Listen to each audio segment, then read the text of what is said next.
Anyang mga kagar-gar. Hello mga kagar. Good morning. Happy Friday. 그치. 삼국이야. 삼국어라고 해. 안녕. 그럼 안녕 해야지. 안녕. 야이가 나는 한국말에는 조금이 있어야지. 그래요. 왜? 할 말 있어? 아니 없어. Kagargar meaning kagargar apa kagargar. Kung 한국말 많이 nito mahirap i-explain. 모르는 거야. 한국말은 어려워. 그냥 kagargar na. Tinatanong kung anong ibig sabihin ng kagargar. Ang hirap i-explain sa Korean. Kagargar kasi dito walang mga kanayon-kanayon. Ano yung kanayon sa Tagalog? Walang kamag-anak dito sa Korea.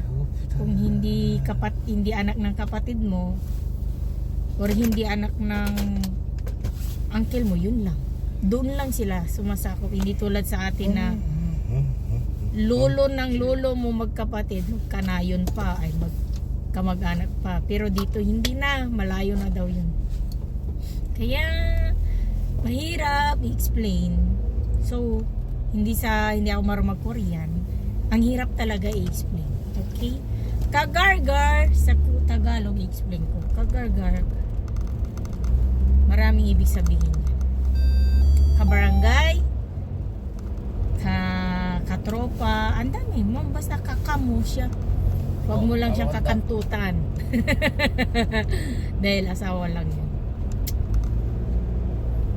Bo! Mare! 아니 다 왔다고. 다 왔어. 알았어요. 다 왔네 이거 배 성질라고. 아니 물어보는 건데 내가 그런 목소리 한대 무슨 질러요. 여보야? 때리지 마. 무서워. 야 보는 사람이 진짜란 것 같다. 요 하지마 말은. 당신은 손이 매워서. 안녕 mga kagargar, 안녕. Bye-bye na, bumaba na tayo kasi nga pinababa na tayo. O, diba?